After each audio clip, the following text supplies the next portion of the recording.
watching AYV Television.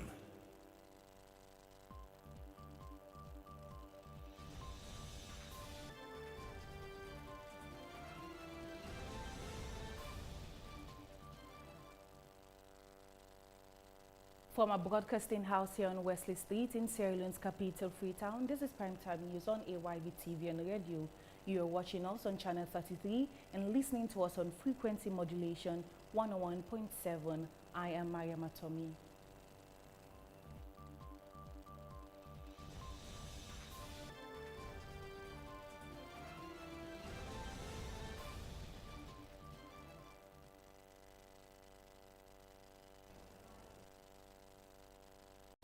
First in the news, more than half of women in Sierra Leone have experienced physical or sexual violence in their lifetime, while nearly 4 in every 10 women aged 20 to 24 were married before the age of 18, despite recent legal reforms. Campaigners say many women and children continue to face abuse, discrimination, and limited access to essential services. Against that backdrop, stakeholders from government ministries, civil society organizations, development partners, and advocacy groups have gathered in Freetown to discuss how policies can better protect women and children. Issa Bangura brings us the details. For many women and children in Sierra Leone, the gap between legal protection and everyday reality remains wide. According to the 2019 Sierra Leone Demographic and Health Survey, more than half of women have experienced physical or sexual violence by an intimate partner during their lifetime. Child protection advocates also warn that child marriage remains a significant challenge, despite the country's recent ban on the practice. Studies show that nearly 39% of women aged 20 to 24 were married before their 18th birthday. Against this backdrop, policymakers, rights advocates, community leaders, and government officials met in Freetown to examine why many women and children remain vulnerable despite years of reforms and awareness campaigns. Women Powered 2030, Feminists Accelerate Action for Sustainable Development. About Women Powered 2030, this project is a partnership agreement between the European Union and the consortium of leading feminist organizations. The program is aimed at strengthening women's rights and feminist organizations to advance gender equality and sustainable development through policy engagement, advocacy, and capacity strengthening. Government representatives acknowledge that progress has been made through legal reforms, including legislation aimed at promoting women's rights and ending child marriage. However, they admitted that challenges persist, particularly in translating policy commitment into tangible improvement for families and communities. Knowing the fact that as a ministry responsible to promote and protect the rights of women and children in this country, we have a huge responsibility and a huge mandate. But then we cannot perform all of those responsibilities in silos. That is to say, the ministry alone cannot perform all of those responsibilities. There are a lot of work to be done in terms of creating the space and enabling environment where we can promote the rights of women, where children can go develop and realize their full potential. Now and then you listen to cases of rape, cases of sexual penetration on minors. So as a minister, like I said earlier, we have a responsibility. And one way to respond to such issues when they arise, we have put in place a lot of mechanisms. One of the things I want to let you know in terms of what we have done is the establishment of one-stop centers. One-stop centers are a kind of a shelter space that provides a comprehensive services or packages for survivors of gender-based violence, including women and children. Stakeholders say the success of such consultations will ultimately be measured not by the number of recommendations produced, but by whether women and children experience safer homes, better opportunities, and greater protection under the law. The meeting concluded with calls for stronger implementation of existing legislation and renewed efforts to address the root causes of violence and exclusion affecting women and children across Sierra Leone. Edima Conte, AYV News, Freetown. The just concluded story was compiled by Issa Bangura and read in the studio by Edima Conte. Now in another story, health professionals are often the first line of defense in medical emergencies, where timely intervention can mean the difference between life and death. To strengthen emergency preparedness in Sierra Leone's healthcare system, Healthcare Sierra Leone has concluded a 3-day emergency response training for doctors and nurses. The final day focused on practical demonstrations and the certification of participants, marking the successful completion of the program. Eddie Maconte reports. The 3-day emergency response training organized by Healthcare Sierra Leone has come to a successful end, bringing together doctors and nurses from across the country to strengthen their skills in handling medical emergencies. The training was designed to equip healthcare workers with the knowledge and practical competencies needed to recognize and respond to preventable conditions that can lead to death if not addressed promptly. On the final day, participants took part in hands-on practical sessions, applying the techniques and procedures they had learned throughout the training. The representative of Healthcare Sierra Leone expressed satisfaction with the outcome of the training. It has been very fulfilling, hectic program, but really rewarding. It means a lot to us, and I believe all of the members, the participants, provided what is needed for us to get through this program. Definitely achieved, because from the start of the program, all the participants from day one were present to the end of the program. It means there was interest and they were involved. We are hoping and praying that they use what has been done these 3 days to make a difference for our people. Participants described the training as impactful and timely, saying it has enhanced both confidence and competence in responding to emergency situations. I think it is the best thing that could happen to me in Sierra Leone. I've been here for 6 years now. I used to work in England, and actually in my last few jobs were in emergency medicine. So coming back to renew my skills, or to rather upgrade them, I think is the best thing I have had in Sierra Leone so far. It has been a benefit to me, because it has renewed my skills that we have done. Things that I've been doing, we have been overlooking in the ICU.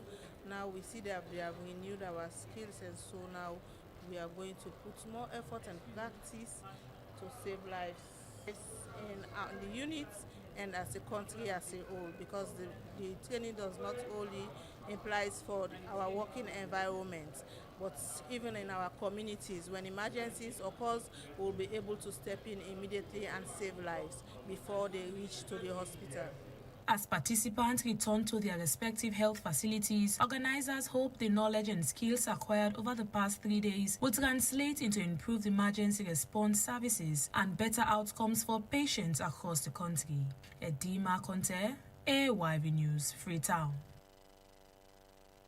The Youth Monitoring Board has announced that the government of Sierra Leone has cleared its financial obligations to international commodity bodies, including cocoa and coffee governance institutions.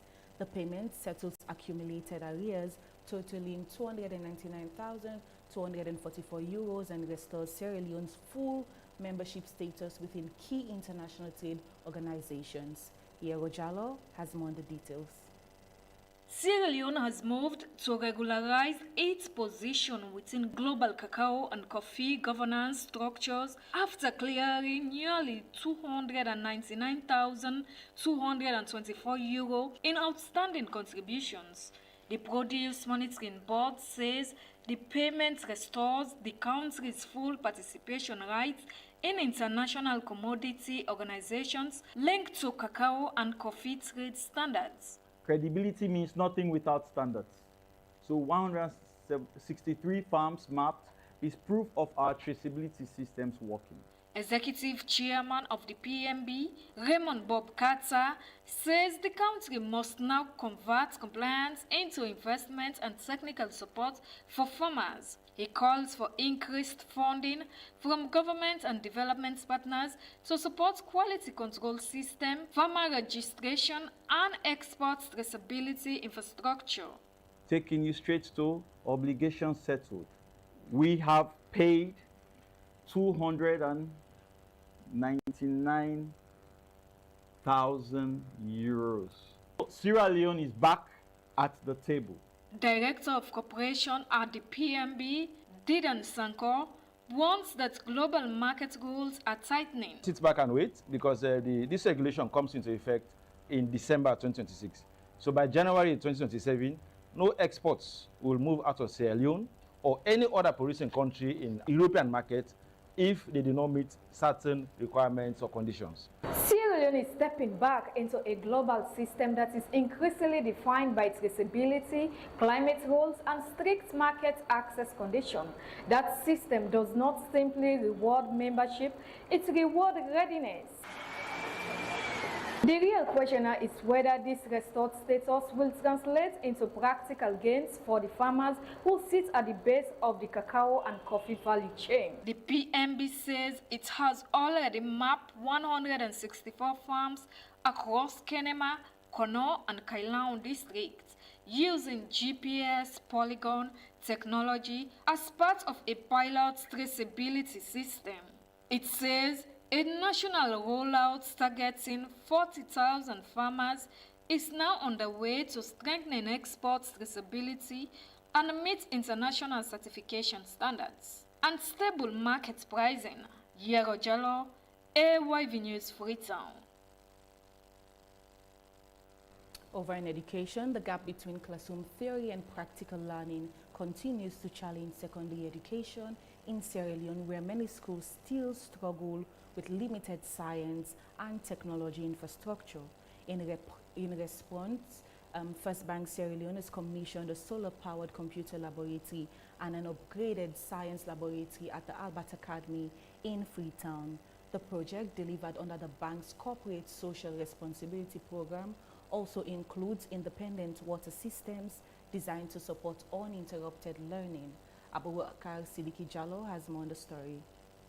Across Sierra Leone's secondary school system, practical science and digital learning remain constrained by infrastructure gaps, with many institutions still relying heavily on theory-based teaching due to limited laboratory equipment and unreliable power supply. National education data has repeatedly highlighted these challenges, with stakeholders pointing to inadequate ICT facilities and weak science infrastructure as barriers to improving performance in national educations, such as WAS and Beke. Against this backdrop, First Bank Sierra Leone has commissioned modern learning facilities at Albert Academy, one of the country's oldest secondary schools, historically regarded as the center for academic excellence in Freetown. The new facilities include solar-powered systems designed to reduce dependence on the national electricity grid, which continues to face supply fluctuations in parts of the country. The laboratories are also equipped with modern computers, science apparatus, and independent water storage systems to support day-to-day operations. The Managing Director and Chief Executive Officer of First Bank Sierra Leone says the investment reflects a long-term commitment to education and skills development. If we want Africa to develop, if we want Sierra Leone to develop, we must start with education. It is based on the fact that we have this concept of producing leaders for the future.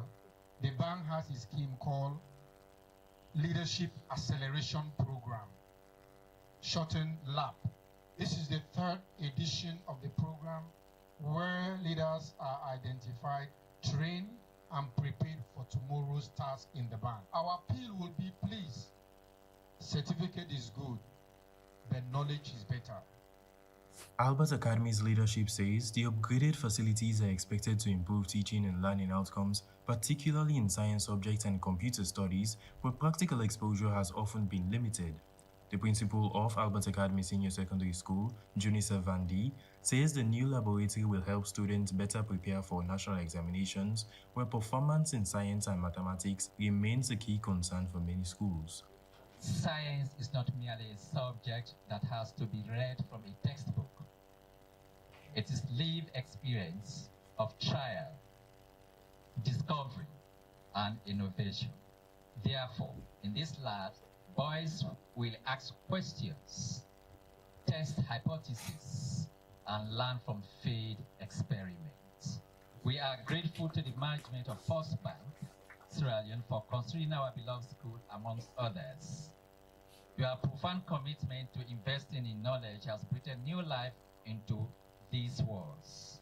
However, education stakeholders caution that infrastructure alone is not enough, At the commissioning ceremony, members of the school's Alumni Association welcomed the donation but stressed the need for proper maintenance and accountability to protect the facilities. They warned that without strong management systems, school infrastructure projects across the country often face rapid deterioration due to overuse, limited maintenance budgets, and weak oversight. What you have done is a demonstration that the future of leaders belongs in the hands of all of you, the students, and we hope that you will maintain those labs. I'm speaking to you all directly because they have done their part in ensuring that you have the tools needed to be innovators, to be the doctors you want to be, the engineers and what have you. But it is your responsibility to ensure that it is maintained.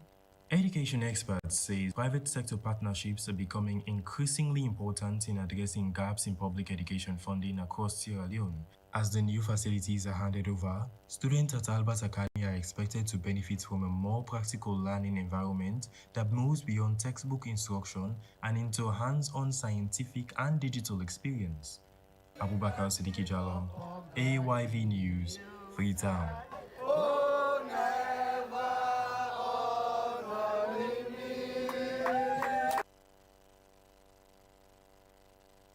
Defense for Children International, DCI, and its partners have held an intergenerational dialogue on access to justice for children in conflict with the law, with a special focus on the experiences of girls in Sierra Leone. According to DCI Country Manager Manaf Kemokai, more than 60% of children face challenges in accessing justice and protection services. The figure, however, was presented without detailed methodology in the session.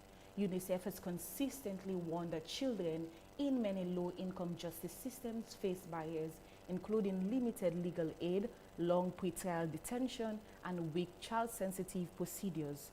Our reporter, George Bartilo Powell, has more on the story.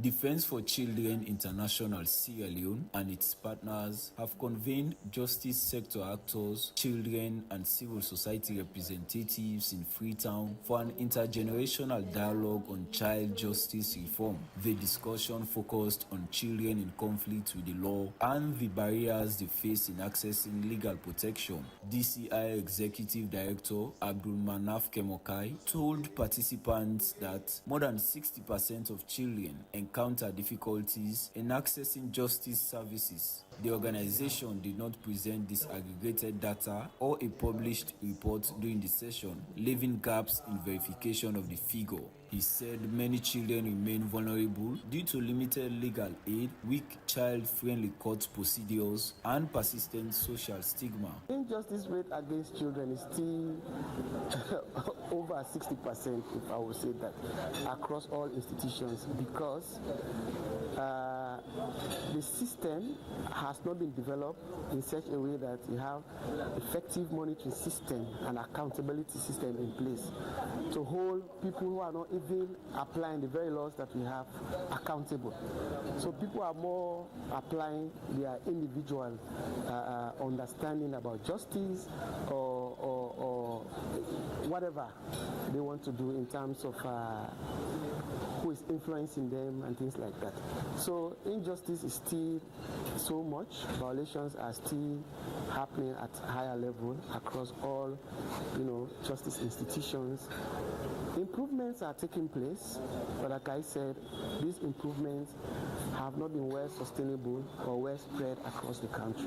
A representative from the Family Support Unit at the Criminal Investigation Department headquarters outlined the role of law enforcement in handling juvenile cases. She said officers are guided by child protection standards and deviation principles that prioritize rehabilitation over detention. She, however, acknowledged challenges, including limited training in child-sensitive interviewing and resource constraints in specialized juvenile handling units. Some of the challenges that we face in acquiring justice for these children that we are fighting for, some of these children are not accompanied. Yes, in as much as they are not accompanied, we cannot penetrate except otherwise, unlike for those who are accompanied. Because those who are not accompanied, when they come, make a complaint. First and foremost, we say you are a child. You cannot make a decision on your own.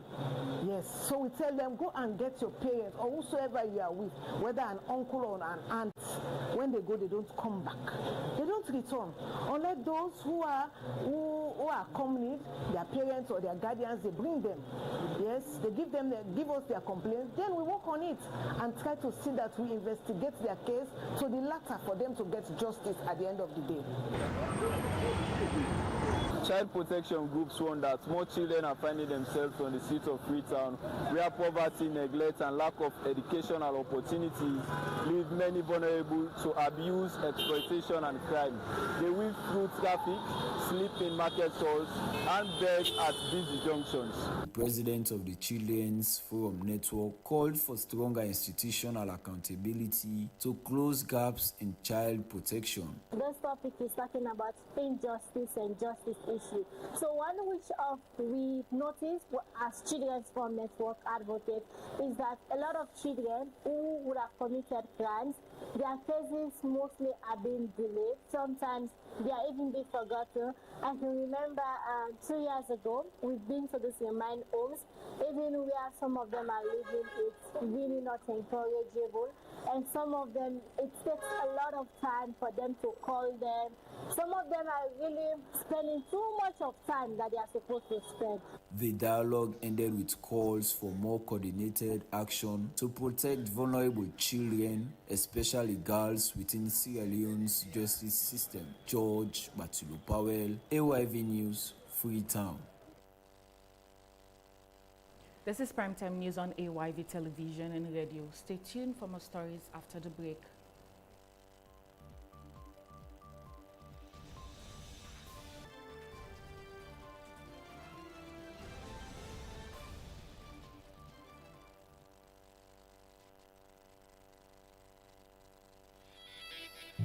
I run a small logistics company.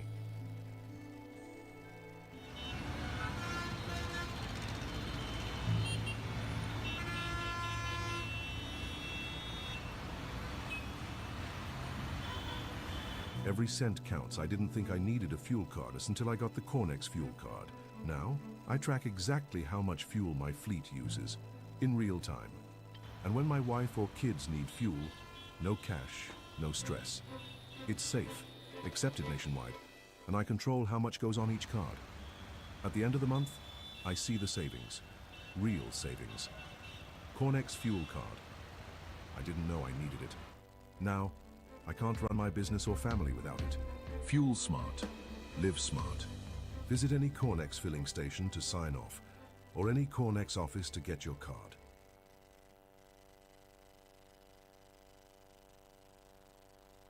Across Sierra Leone, more people are asking the same question. Why buy fuel anywhere else when Cornex gives you more?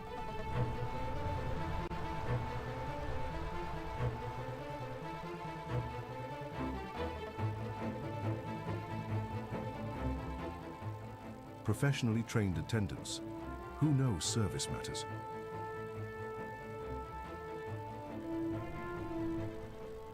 Cornex fuel. A litre is a litre, every single time. And when it's time to pay, easy.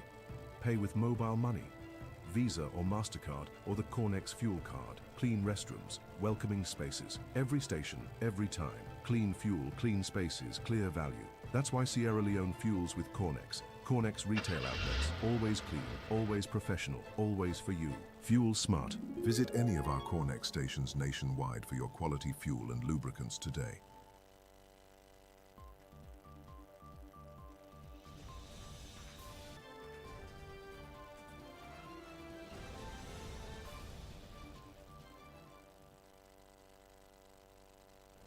Welcome back. I am Maria Matomi, and this is AYV's Primetime News. Thank you for joining us tonight. Let's take more stories. British Sierra Leonean actor Idris Elba has been knighted by King Charles III in recognition of both his international film career and his work with young people. The honor comes amid ongoing concerns in the United Kingdom over youth violence and knife crime, which remains a persistent social issue affecting communities across major cities. Entertainment reporter Hannah Yangsin reports. To receive the honour of knighthood, Sir Idrissa Elba, for services to young people.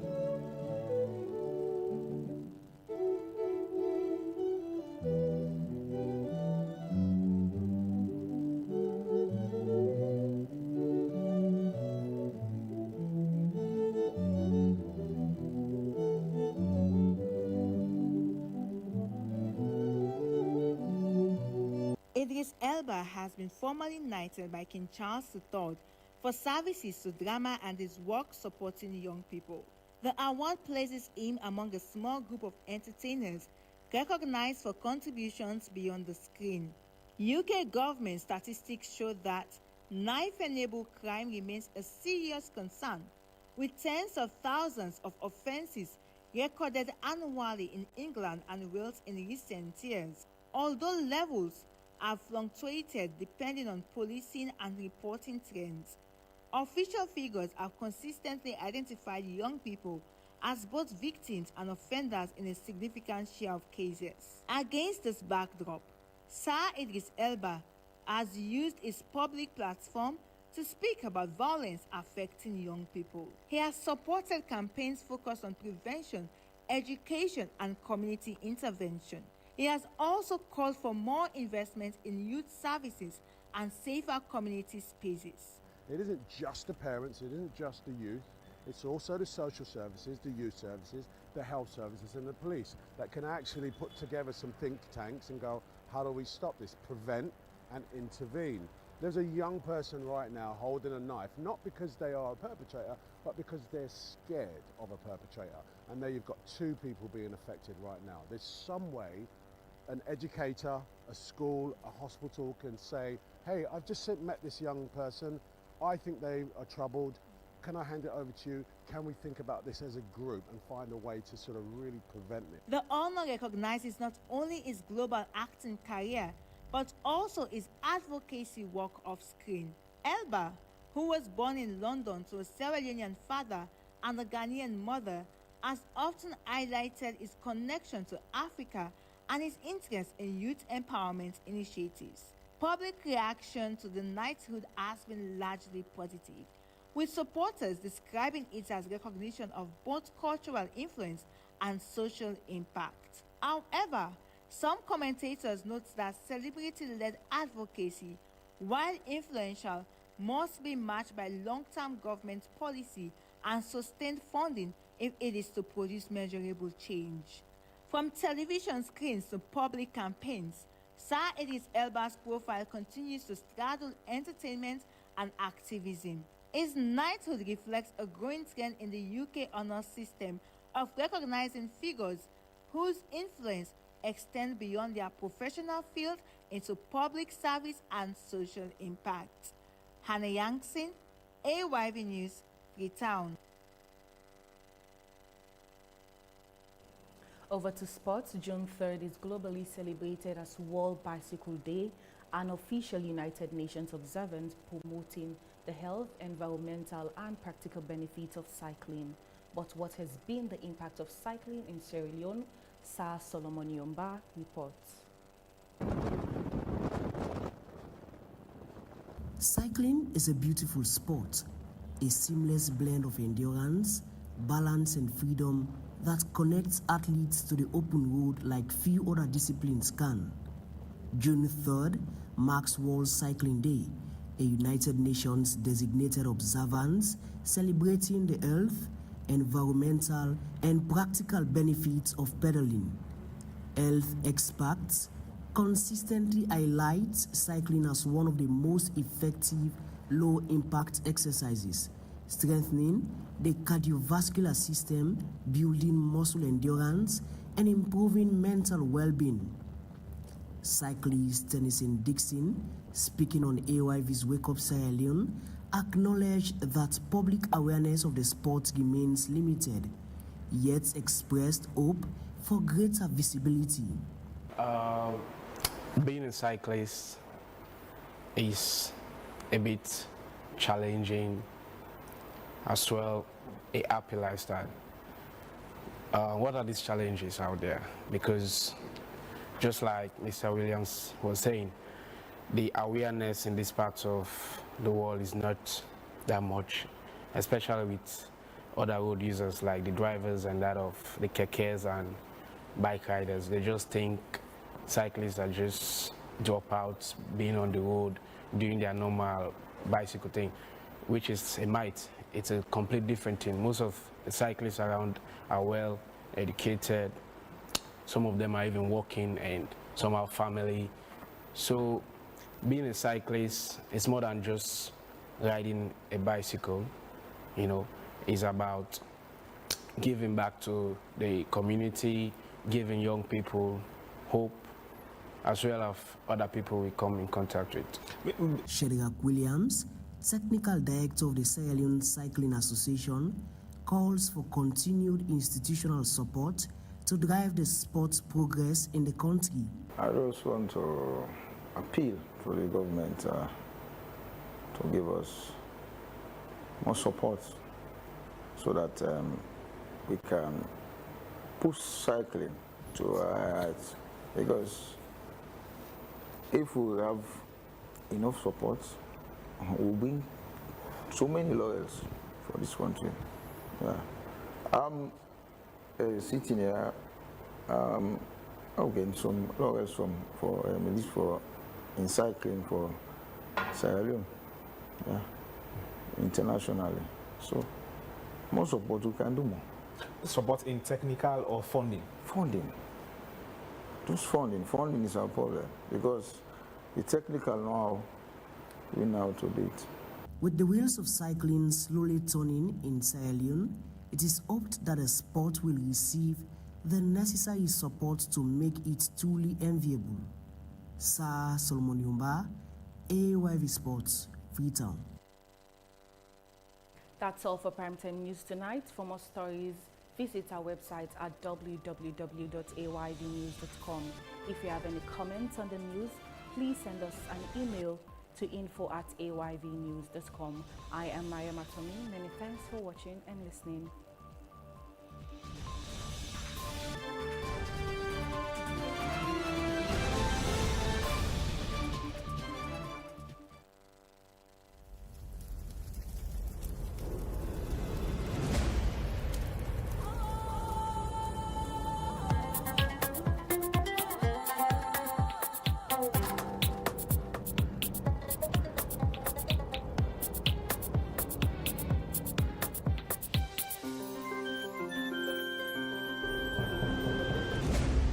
You're watching AYV Television.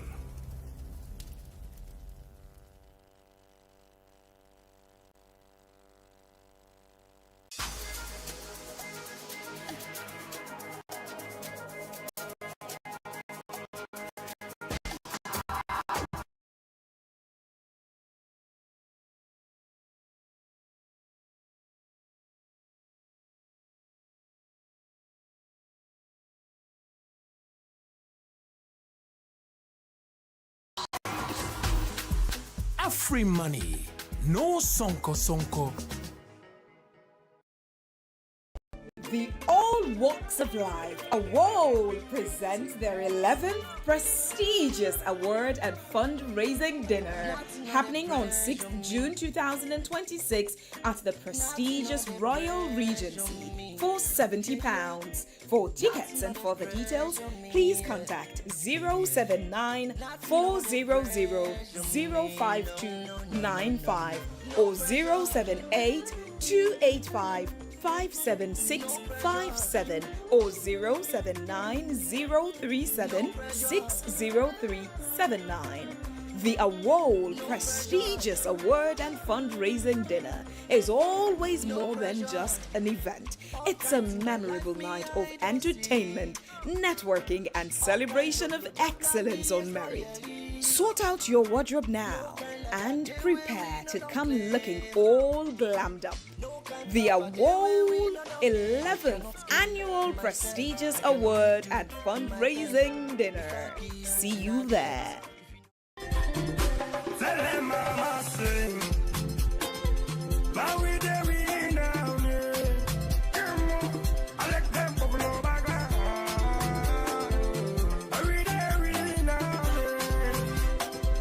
Me, I say I did talk and bring, bring, bring.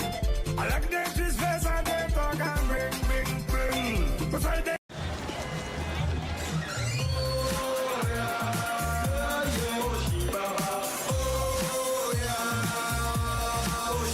With a taste this crisp, this pure, and this refreshing, it's like the whole world stops for you.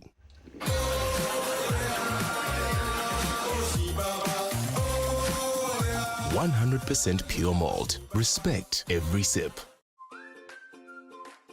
As mama, I always want waiting best for me picking them, especially when it comes out waiting them for eat and drink. Now this make I always they choose Sarah juice because and the milk come from with local foods them and nutritious and it gets less sugar than the other drinks them.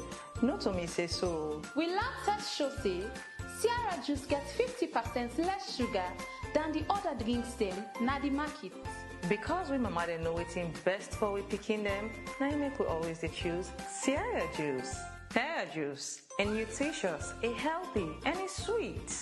Sierra juice had the taste of Salome.